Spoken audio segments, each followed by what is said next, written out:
Hey, it's Naomi Lynn from Light 98.7, and it's Friday, which means it's another Firefighter Friday. We're here with Josh Ambrose. He's over at the Liverpool Fire Department. Thanks for joining us today. Not a problem. Thanks for having me. So what is your job title over? I am captain of Liverpool Fire Station number 2.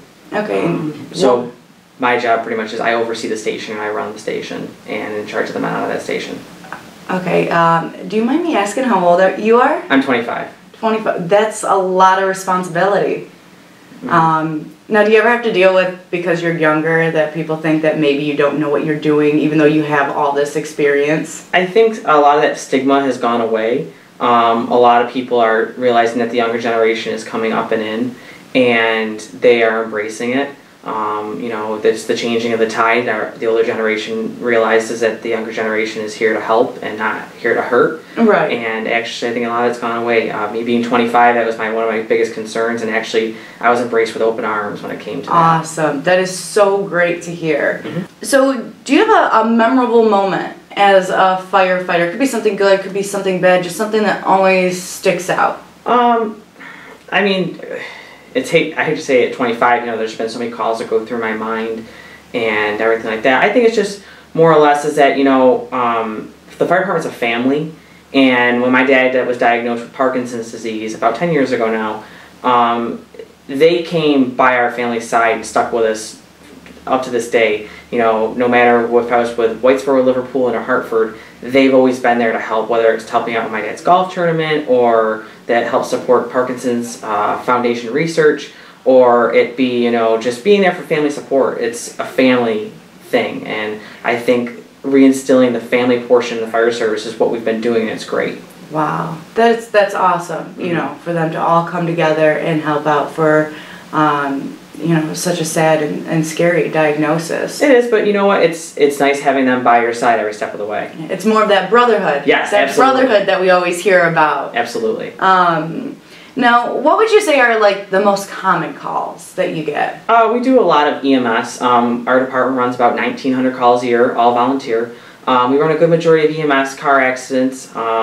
We do run the occasional house fire. We actually had one last night. Oh my goodness. But we do run a lot of mutual aid with our neighboring towns and help them out as much as we can. And they in turn help us out as much as they can too. But a lot of the, you know, house calls for EMS, car accidents, fire alarms. You know, we're not burning houses down like, you know, back in the 90s and things like that, where people, you know, fire safety wasn't as high as it was and there wasn't as much, you know, knowledge about it at that point. Right. But, you know, we do run the occasional house fire. And what is the best part of your job? I think the best part is that I remember starting as the young guy. I remember starting at 16 years old as a junior fireman, wanting to learn and wanting to know everything about the fire service. Growing up around it helped me out a lot, but wanting to know the workings of it now that I was going to be able to put my hands on it.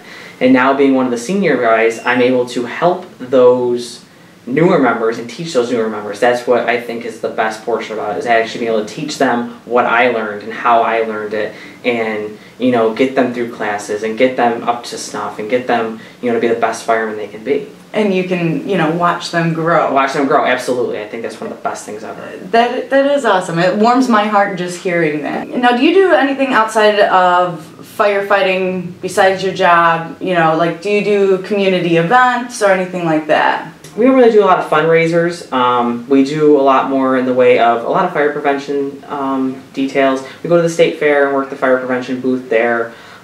We do some community events, and in the village of Liverpool we have the Chase Corporate Challenge, the Leon Fest, which is the halfway point to Christmas. Oh, and okay. a lot of the activities that go on Onondaga Lake Parkway or Long Branch Park, we provide a fire truck down there just to let people know that who we are, why we're here, and that, you know, we are here. Yeah. And let them see what kind of equipment that their taxpayer dollars are going towards. Now, you said you guys are going to be at the New York State Fair this year as well? Yep, we one day we help work the fire prevention booth. I'm not quite sure what day it is yet, but we do send some of our personnel there to help assist work the fire prevention booth over in the I think Center of Progress building. Oh, nice. So make sure you check that out at the New York State Fair this year.